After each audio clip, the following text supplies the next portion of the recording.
En fait, j'étais content, j'étais payé à rien faire, donc voilà. Salut. Ciao. Révélateur de bonne humeur, cache pas ta joie. Ciao.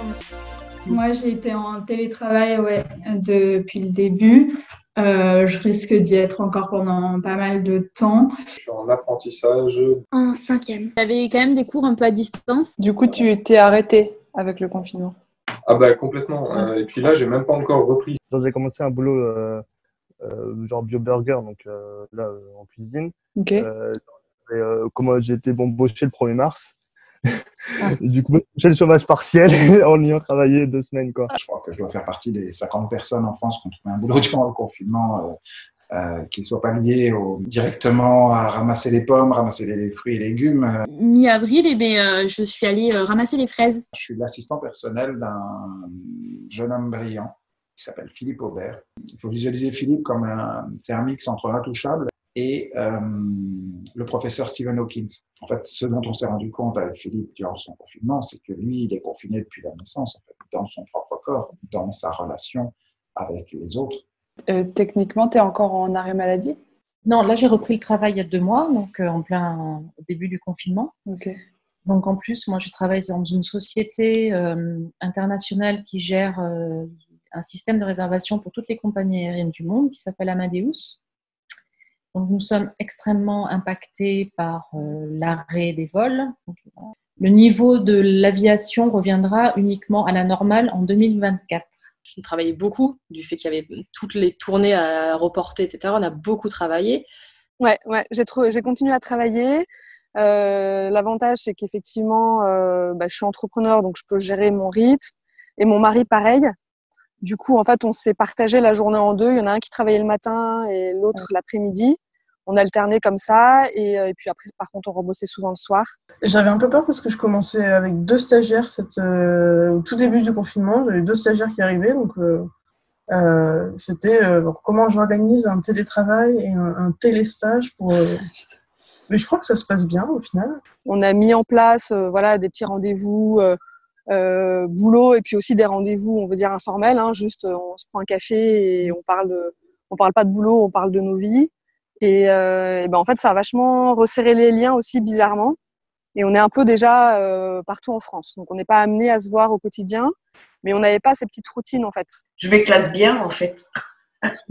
Au départ, c'était un peu l'urgence, tu vois, la nécessité totale, dans l'idée de balancer ça justement sur la toile, tu vois. Et voilà, moi j'ai besoin d'échanges, de savoir si les gens sont satisfaits, s'il y a des résultats. Donc, j'étais pas du tout alignée. C'est mon fils qui m'a dit, mais pourquoi tu ferais pas un mix de la formation e-learning avec tout ce que tu as dans les journées Cap ou pas Cap, les échanges, les intervenants extérieurs, le fait que...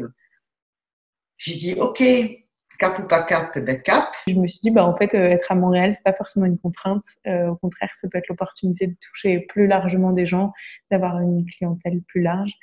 Et du coup, j'ai lancé mon activité depuis 3 mois, quoi. J'y bosse à temps plein. En fait, tu as un peu anticipé le confinement. Ouais, et en fait, du coup, justement, pour moi, le confinement, ça a un peu été une chance parce que, du coup, je communique principalement par les réseaux sociaux.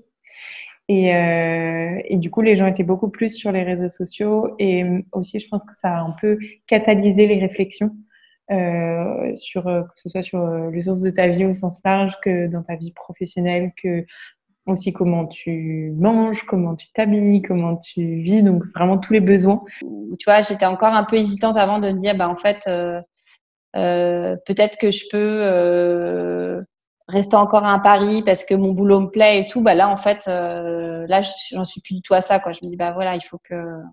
C'est avant tout mon mode de vie. C'est plutôt les priorités, tu vois, qui se sont confortées et des choses... en effet, que je laissais un peu en réflexion sur lesquelles je suis plus décidée aujourd'hui. Il y a aussi plusieurs personnes autour de moi, dont moi d'ailleurs, qui ont envie que le télétravail continue. Ça leur a permis déjà de ne pas prendre la voiture, de ne pas être dans les trafics, d'aller chercher les enfants à l'école, en tout cas de pas courir à droite à gauche, et d'avoir une qualité de vie qui est beaucoup plus importante. Alors en fait, je travaille, ça fait plusieurs années dans un hôpital. Voilà, je suis psychomotricienne. Et du coup, là, j'avais besoin d'une pause dans mon travail, d'une pause perso. Donc, j'ai demandé une disponibilité. Donc, l'idée, c'était de voyager toute seule, en fait, parce que ça fait quelques années que j'essaye de prendre plus de temps pour moi et de faire les choses un peu plus seule et pour moi. Donc, j'étais un peu stressée parce que moi, j'avais peur de m'ennuyer. Je savais pas trop. En plus, vu que j'avais pas de travail, je me suis dit, je vais me sentir un peu inutile. Là, de cette fin de disponibilité, j'en profite pour effectivement faire le point sur la vie professionnelle. Tu remets des trucs en question du coup ou pas? Oui, je le remettais déjà un petit peu en question et c'est vrai que la dispo, c'était un peu pour faire une pause aussi. Donc, je sais pas si je vais pas changer de métier ou... Ouais. Le confifi, le confifi, hey, le confifi. Le bilan du confinement positif. Fais par Alice, cache pas ta joie. Le bilan du confinement positif. Le confifi positif.